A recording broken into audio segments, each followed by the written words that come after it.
pots, herbs, and quiet tending. Soft Caribbean English with light Jamaican Patwa. By midday, the sun was sitting high in the sky, warming up the whole yard. Things move slow now, not out of laziness, but because the day asks you to take your time. Everything breathes deeper when the heat settled down. So, in the shade of a tall ackee tree, Miss Mavis stooped low by she herb patch. Her back steady, her fingers move careful. She hum a little tune, soft, same one she meta used to hum when she did boil bush tea or sweep up die front step. She reached down, parting the stalks of thyme and lemongrass, rubbing each leaf between her fingers like she talking to them. She picked just enough, never too much. Every plant serve a purpose. One for tea, one for bellyache, one for cold breeze in a chest. Nearby, a small iron pot bubbles soft on an open fire. The smell in a die air sweet like coconut milk and callaloo, seasoned up with scallion and pimento. Somebody in the kitchen stirring slow, moving with patience, the kind of care you learn from your granny. The chickens them scratch under the guava tree, looking for cool ground.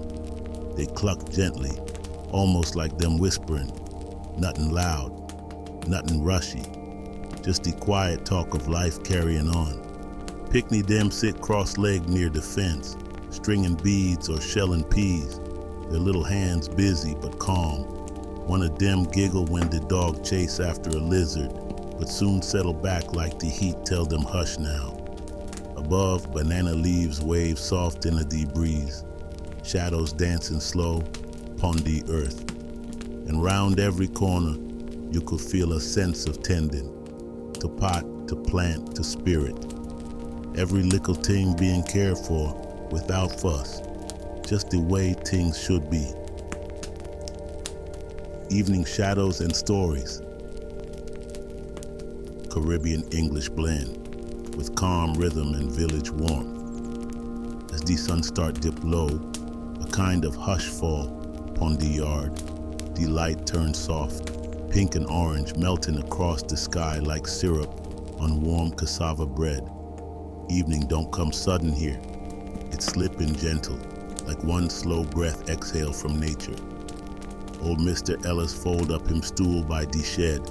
He wipe him brow and rest the machete neat, leaning it against the bamboo fence. One little girl helped Granny hang the last batch of wash, the cloths fluttering soft in the breeze like they telling secrets.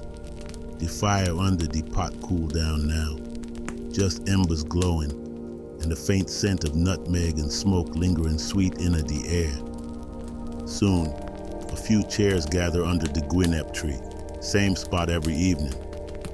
Adults lean back quiet, and the picnic come round, stretch out pond mat or curl up close. No phones, no noise, just the breeze and die stories waiting to be told. Granny Pearl start first like always. She voice soft but firm, got that kind of tone that hold you attention even when it whisper. She speak about days long gone, when market used to be full of voice and color, when penny bread did really cost a penny, and when every bush had a cure for something. She tell tales of Anansi, that crafty spider, always finding a way to win, even if it mean a little mischief. She mixing parables with laughter and truth, showing how them old stories still hold meaning now. Sometimes she pause, let the silence stretch like hammock rope before picking up again. The chirp of crickets rise round them, steady and low, like the land itself humming along with the story. And so the night settle in, not in a rush but in rhythm. Soft voices, old words, and the warmth of memory, passing from one generation to die next. Lantern glow and night sounds. Nighttime peace in soft Caribbean voice. Night comes slow, like it know the place already. The last glow of the sun hide behind the hills and the sky stretch out, dark and deep, full of stars blinking like them watching. Lanterns hang on hook and branch, lighting up the yard with a mellow glow. Not too bright, just enough for see to step, to find your way back inside. The air feel cool now, and every sound carry a calm. Inside, one by one, doors draw close. The smell of bush tea boiling mixed with soap and warm cloth. One granny wrap a blanket round her shoulder, rocking slow on she stool, humming a tune from church days.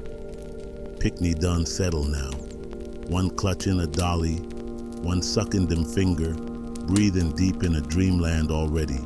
Even the dog stretched long by the kitchen door, barely lift him head when breeze shuffle leaves. The trees sway gentle, breadfruit leaf them rustle soft. In the far distance, you might hear a donkey bray or a gate creak, but mostly it's stillness, stillness full of life.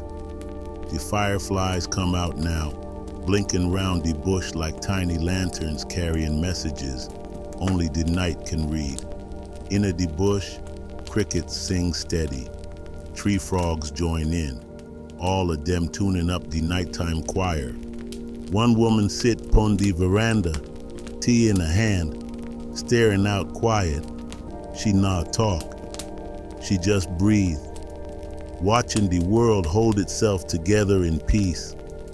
And when everything else sleep, it's just ya, the moon, and the rhythm of the island. A slow lullaby sung not in words, but in wind, in trees, and in peace, until morning come again, soft as before.